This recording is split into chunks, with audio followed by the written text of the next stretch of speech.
안녕하세요. 다들 좋은 한 주 보내셨나요? 저번 영상에 이어서 이번 영상에서는 짐 로저스 인터뷰의 두 번째 파트로 제 생각에는 인터뷰 중에 가장 중요한 부분이라는 생각이 듭니다. 오늘 영상에서는 2023년에 짐 로저스는 어떤 종목에 어떤 식으로 투자를 하고 있으며 마켓 크래쉬를 대비해서 현금을 많이 들고 있는지, 아니면 아직도 주식에 크게 투자 중이신지 함께 나눠보도록 하겠습니다. 제가 만든 컨텐츠들은 어디까지나 정보 전달을 위한 영상들이기 때문에 절대 영상만 보시고 주식들을 매수 매도하지 마시기 바라고요. 본인 스스로 반드시 리서치를 더 하신 다음에 판단을 내리시기 바라겠습니다.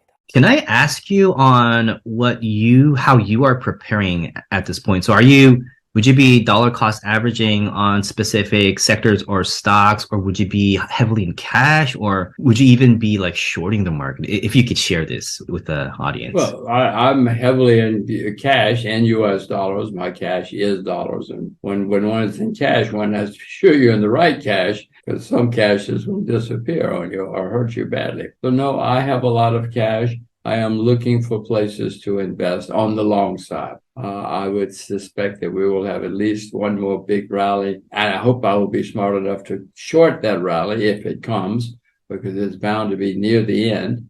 The bull market has been going on so long. I hope I'll be smart enough to short that rally if it comes. Wow. So you think, I don't see maybe a melt up, but you think that there's going to be a last rally that comes up, and then we might be seeing the major market crash that a lot of people are, I guess. It often works that way. That's my view at the moment. But Andrew, ask me next month. Who knows? Who knows what my view will be next month? Thank you for sharing that. I really appreciate it. So then when you talk about cash, have you been accumulating more and more cash as it got to, the end of 2022, or do you usually have this amount of cash around just in case for your investments?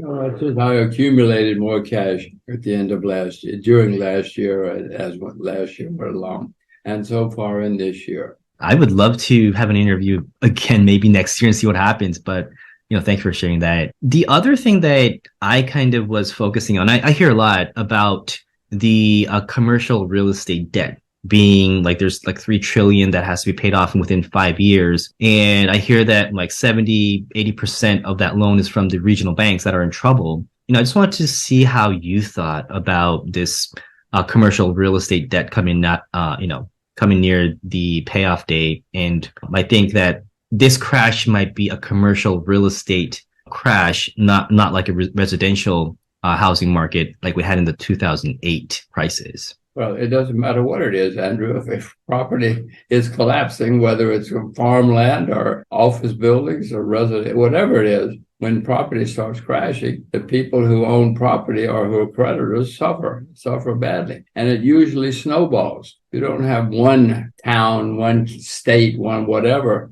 crash. It usually snowballs, so lots of people are affected. That is the way it's going to happen next time, too. Human beings are still human beings. Right. I guess the human psychology repeats and repeats. They go through something, they forget it, and then they go through it again, and then they forget it. I guess that's how it works. Well, when big bear markets come, you usually have people say, I'm never going to invest again. It's rigged. Those guys are cheats. They're thieves. They're crooks. Never, ever will I invest again. And then, a few years later, another generation of people come along and somebody says to them, I've discovered this new wonderful thing where you can make money and it's easy. It's called the stock market or the bond market, whatever market it is. And everybody rushes down and wants to invest because it's so easy, especially when it's easy. You should be very worried when it's easy. Right. I totally agree on that. And I think I saw that in the 2021, where a lot of people around me were saying it's so easy to earn money. Just put your money into the stock market and you'll get, a huge gain. It's always a good sign, and it's happened many, many times throughout history, all over the world. The other thing that I was focusing on was, Jerome Powell came out on the FOMC meeting and said that he thinks that he will raise another 25 base points to get the inflation down to like 2%. And was wondering if you thought that the Fed would actually keep raising the, Fed fund rate to, decrease the inflation rate, or do you think that they will have to stop and maybe lower the interest rate just in case the banking crisis, really happens as a domino?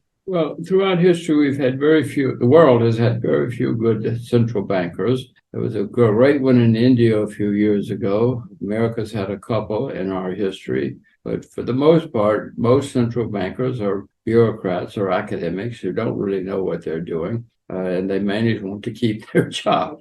They don't care as much about your job as they care about their job. So whatever they say, I have learned to, well, maybe not ignore it because they do have some influence, but I try to figure out what's really going to happen. And I do know that the inflation in recent years has been very serious.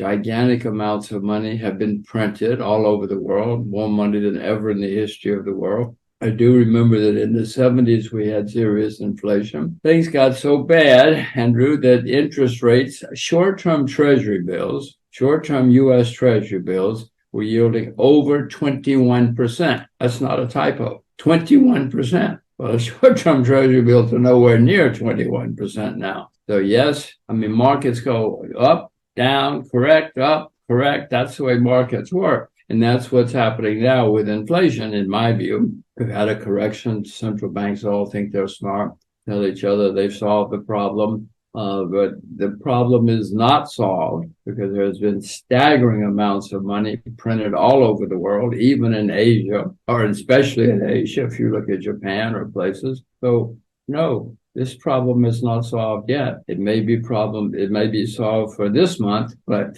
it's not solved. The big picture is not solved yet. So then I guess you wouldn't believe the term soft landing. I have never seen any government pull off a soft landing. I've heard people talk about soft landings for many years and read about them for many years. I've never seen one. If we have a soft landing, it's an accident and will get worse soon after that. Wow. Okay. So you're saying that there will not be a soft landing and there has to be a flush out in the market for this bear market to get over. Well, there always has been. I wish it were that easy. Wouldn't it be wonderful if all we had to do was hire some academic and say, okay, you run the central bank now and tell us about the soft landing? Huh, that would be heaven. Wouldn't it be easy? Oh, Then it would be easy. Right. Oh, my gosh, it would be easy. When people like the Treasury Secretary in Washington say, don't worry, we've got things under control, we've learned. Oh, my God, be very, very worried. Yes, our present Treasury Secretary has 2 Ivy League degrees. Hooray. Maybe she knows what she's talking about. But an Ivy League degree does not mean you necessarily get it right. That's actually a great point. Because I was listening to Janet Yellen talking, and to me, it didn't make sense. But, you know, she's like up there. So it's really good to hear from you that you're saying that. That's how she got up there. It doesn't make sense. If she made sense, they would run her off. Nobody would hire her. Another thing that's kind of off the topic, where I think because you were in the dot-com bubble, you know, after this whole chat GPT coming out, there's so much hype or momentum on artificial intelligence and stocks. And there, if you look at the stocks, a lot of stocks that are in this sector are soaring. And wanted to ask if you kind of felt something similar when the dot-com bubble or the internet revolution was happening, where if you had that .com, the stock prices like went crazy for these companies. It's always happened that way. There was a time when railroads, you don't remember the railroad mania 150 years ago, but railroads were staggering bubble. In fact, railroads have never sold at those prices again. We still have railroads. There's still a lot of big successful companies, but the stocks have never sold at those prices again. In the 20s, we had radio. Oh my God, you cannot believe the prices for radio stocks. It was unbelievable. In the 60s, we had the computer bubble. Oh my God, there was actually a laundry which changed its name to something computer. Stock went through the roof. It was a laundry, but it changed its name. These things have been going on for hundreds of years, Andrew. Don't worry. And they will continue. I hope you and I live long enough to see many, many, many more bubbles and manias and absurdities in the markets. And whatever the next bubble is, and maybe you just named it, it will be exciting and wonderful, make a lot of people a lot of money for a while, but then a lot of people will lose everything. It's always happened that way. Maybe it's different this time. But remember, it's very, very dangerous when somebody tells you, don't worry, it's different this time. Very dangerous.